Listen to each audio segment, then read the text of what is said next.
Bonjour à tous, bienvenue dans cette nouvelle émission HP Hour, on est ravis de vous retrouver. Alors c'est bientôt Noël, j'espère que chez vous, vous préparez ça en famille. Nous c'est en famille aussi qu'on se retrouve ici aujourd'hui. On sera entouré de Elodie de sa chronique littéraire. Elena qui est la sportive du groupe, vous le savez, qui vient venir nous parler des sports de combat. Et puis Mondine pour une nouvelle rubrique déjantée. Voilà, j'espère que vous êtes bien installés et prêts à passer 20 minutes en notre compagnie parce que nous on est prêts, c'est parti.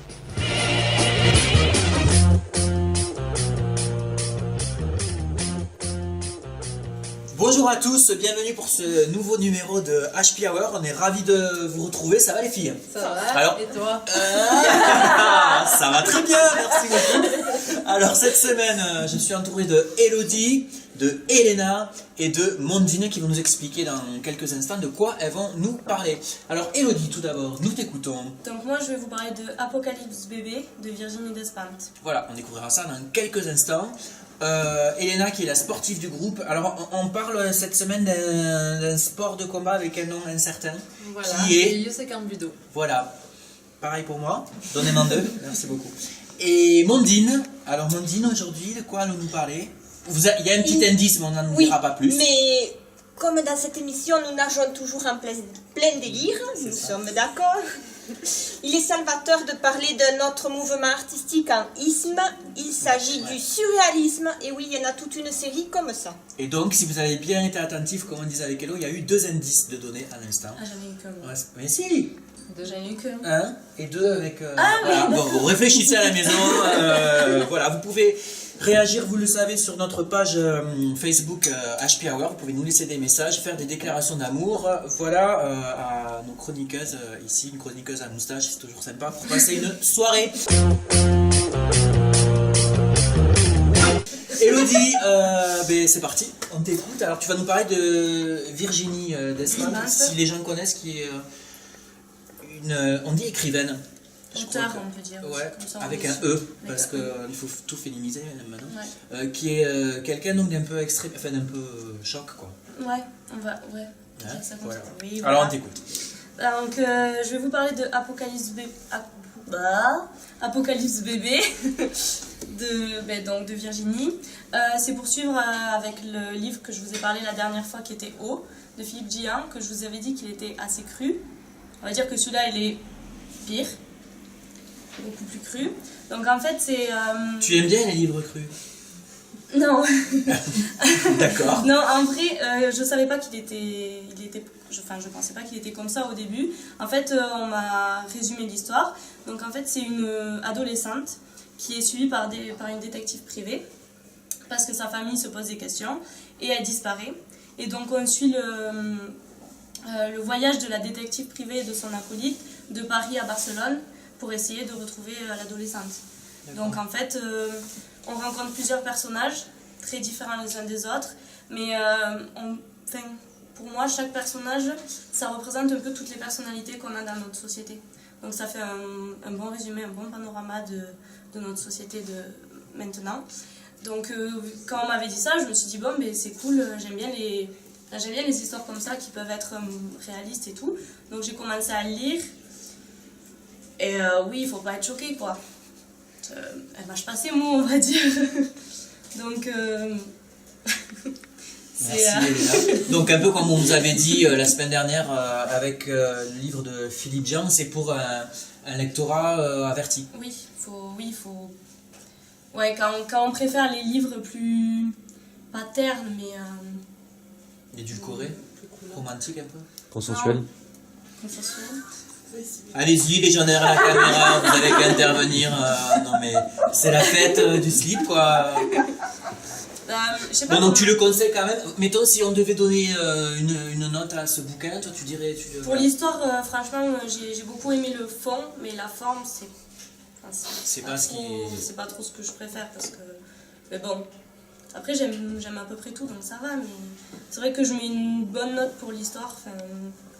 Le fond de l'histoire, il est très bien... L'histoire, elle est très bien tournée, je trouve. D'accord. Donc écoutez, le mieux c'est de vous faire votre opinion comme d'habitude sur ce livre de Virginie Despentes. Donc vous aurez remarqué qu'Elodie n'a pas voulu nous donner de notes. Je l'ai bien retenu. Donc tu veux que j'en donne une? Oui. Bah alors pour l'histoire, je mets 9 et pour la forme... Ouais, 5. D'accord, donc voilà. C'est bien écrit quand même. Mais... Ah, vous lisez-le et puis vous nous mettez un commentaire sur la page Facebook pour nous dire pardon, si vous êtes d'accord ou pas avec Elodie. Alors après la tête, nous allons passer au corps avec notre amie Elena ici présente. Alors donc tu nous parles du Yosekan Budo, c'est ça? Voilà. D'accord. Donc merci beaucoup. Voilà, Quelle est donc le cette chose étrange? Le Yosekan Budo, c'est un sport de combat, mais également un art martial, en fait, puisqu'il fait partie de la Fédération française de karaté et disciplines associées. Donc, à Tarbes, nous avons la chance d'avoir l'un des entraîneurs de l'équipe de France que j'ai pu rencontrer, donc Thierry Aubian. D'accord. Qui tient un club donc sur Tarbes. Donc en fait, un petit mot juste sur le Yosekan Budo. Donc il a été ramené du Japon par le maître Mochizuki. J'espère que je le dis bien. D'accord. Voilà. Donc ça englobe des techniques de percussion, de clé, d'immobilisation, de projection, d'étranglement et d'armes. Sympa. Alors voilà. Alors, écoutez, c'est bientôt les fêtes. Si vous ne savez pas quoi faire entre amis, une petite clé, un petit étranglement, c'est sympa. C'est vraiment un sport de combat et également un art martial en fait. Mais tu parlais de percus, c'est quoi le... Voilà, en fait... Parce que en fait, ça fait un peu chercher l'intrus, étranglement, clé, percus. On utilise donc ses mains et ses pieds. Ouais. Donc on est debout, hein, c'est un sport où on est un pied-point debout. On apprend à être plus adroit avec les objets et les personnes qui nous entourent, donc notamment avec des armes, mais qu'on utilise des armes en mousse. En fait. D'accord. Voilà. Et également, il permet de canaliser aussi les enfants, donc de leur apprendre des règles bien spécifiques, puisque dans ce sport de combat, donc l'important, le principal aspect de cette discipline, c'est d'être vraiment en harmonie parfaite avec son corps et son esprit. D'accord. Voilà, donc également on peut pratiquer le Yosekan Budo sans opposition. Hein, comme la dernière fois on parlait de ça, avec le Yosekan Training ou Sparring, donc c'est uniquement du cardio-boxing. D'accord. Voilà, et également aussi a été créé par Thierry Aubian, donc le 100% filles, donc où le cours est uniquement féminin, et ça sera principalement donc, du cardio, du renforcement musculaire et des étirements. C'est très à la mode ça, d'adapter certains sports au public féminin, parce que tu nous avais parlé dans une toute première chronique du sport, c'est de la savate forme, je crois. Oui, non, voilà, un truc qui se faisait de toute façon, maintenant, dans tous les sports de combat, on inclut ce type d'activité, puisque bon, les sports de combat pratiqués effectivement en compétition, on est amené à être marqué par moment, hein, voilà. Donc dans le Yosekan Budo, justement, en compétition, il est en pleine progression, puisque nous comptons des champions du monde et des champions d'Europe en France, tels que Jérémy Monaco, qui est très connu. Et il faut savoir que la compétition donc, en Yosekan Budo est toujours en plein contact. On fait un petit point maintenant sur Jérémy ou parce que nous on ne connaît pas. Voilà, il est très connu effectivement dans sa discipline. D'accord, voilà. Ok. Mais peut-être que vous, chez vous, vous le connaissez, nous on n'est pas trop calés en sport, c'est pour ça qu'elle est là pour nous remettre au niveau chaque semaine. Voilà. C'est pas très médiatisé comme sport. Quoi. Ce sont des sports qui sont pas très médiatisés en France, voilà. Simplement quand on part un petit peu à l'étranger, effectivement, c'est plus reconnu. C'est un petit peu plus médiatisé. Ben c'est pour ça qu'on essaie de vous les faire découvrir dans cette émission, parce que c'est vrai qu'il n'y a pas de visibilité énorme pour ces sports de combat. Voilà. Donc on peut retrouver dans le Yosekan Budo sur deux principaux lieux, donc à la Maison des Arts Martiaux, donc avec Thierry Aubian, la zone Bastillac à Tarbes, et également le club de Marc Fernandez, donc au dojo Christian Lyon à Bastillac également, pour les horaires, donc ça sera... sur la page de l'émission, sur la page Facebook, n'hésitez pas, et sur le site HPTV. Super, merci beaucoup Elena. Un plaisir.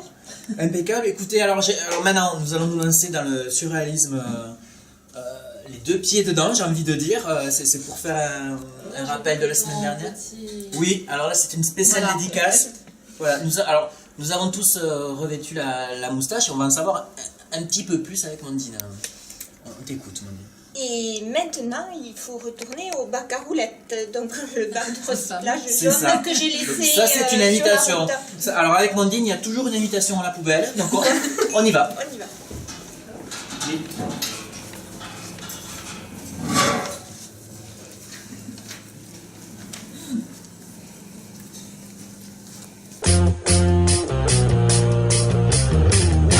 Voilà, c'est complètement surréaliste. Complètement. Donc, le mouvement surréaliste, c'est une attitude constructive, on avait bien tous compris. C'est ça. Voilà, qui est héritière directe du mouvement du Dada, que vous avez déjà tous chevauché. Oui, rappelez-vous, Voilà. Rappelez-vous il y a quelques jours. Élodie. C'est ça, notamment.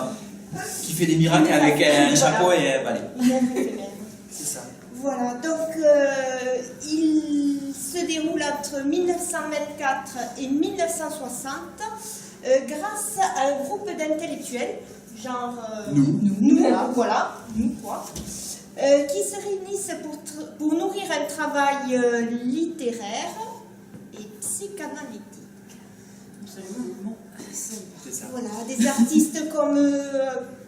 artistes plutôt des écrivains comme Breton, Soupeau, Aragon et Éluard participent à la recherche d'une réalité supérieure à la vérité cachée de l'inconscient du rêve. Je vous laisse un instant Oui, décoller. c'est ça. Voilà, avec Sigmund Freud. Alors, il y a bien sûr des artistes peintres comme Magritte, Masson, Ernst, De Chérico, Tanguy, qui utilisent comme langage le nu, que vous ne verrez pas aujourd'hui. Malheureusement. Donc, Ça sera un bonus. Hein. c'est dommage. Voilà, qui utilisent aussi le trompe-l'œil, la nature morte, les symboles. En nature morte, par contre, Voilà, on peut. c'est faisable. L'écriture automatique, les symboles, mais aussi l'incohérence, l'imprévu, la spontanéité et l'intuition. Attention, l'esprit est en crise. Les portes de l'asile sont grandes ouvertes. D'accord. Il y a eu d'ailleurs un grand maître à la matière que vous avez tous à l'esprit, bien sûr. Alors on a l'esprit, on a la figure. Oui, et non, ce n'est toujours pas moi. Mais pas loin non plus. Non, pas loin, tout Non, près. pas loin. Tout près. Vous avez tous deviné. Vous ne retournez pas, je crois qu'on Oui. nous observe. Vous avez tous deviné, c'est bien sûr Salvador Salvador Dali. Dali.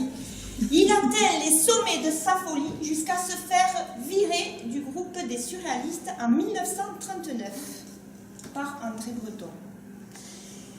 Alors, son jeu favori, c'est peindre ses hallucinations et jouer avec cette folie. Je vous montre un exemple. Alors, il prend une chaise. Pardon, excusez-moi. Un tabouret. Ça va faire un super. Voilà, un tabouret. Il prend un tabouret. Moi, c'est surréaliste, hein, mais Oui, vous non, imaginez. c'est ça. Voilà, il prend une chaise, un tabouret, Une assiette qu'il met entre les jambes, il met aussi une cuillère à la bouche, et dans son sommeil, lorsque la cuillère tombe, il se réveille et il a les images de son rêve qu'il peut reproduire en peinture.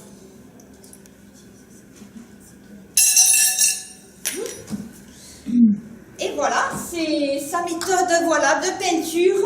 C'est énorme. C'est Énorme. fou, c'est effrayant même. Je crois que je vais en terminer là pour aujourd'hui, docteur. Et je vais revenir là-dessus. Oui, alors les filles, si vous pouvez vous occuper de Mondine. Oui, on va faire ça. Voilà.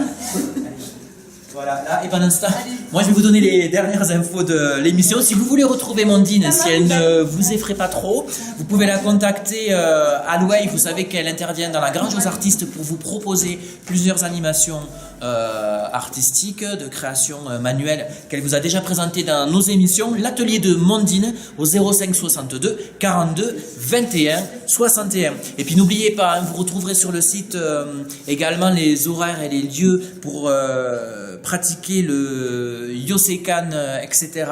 dont vous a parlé tout à l'heure notre ami. Merci, Yosekan Budo, dont nous a parlé Elena tout à l'heure. Voilà, donc vous pouvez les retrouver dans le club de Thierry Aubian, excusez-moi, c'est un petit peu nouveau pour moi tous ces sports. Et également le club de Marc Fernandez, que vous pouvez retrouver sur la page Facebook de notre émission. Merci à tous, bonne semaine, on se retrouve la semaine prochaine pour fêter Noël tous ensemble et ça c'est énorme. Salut les filles! Au revoir.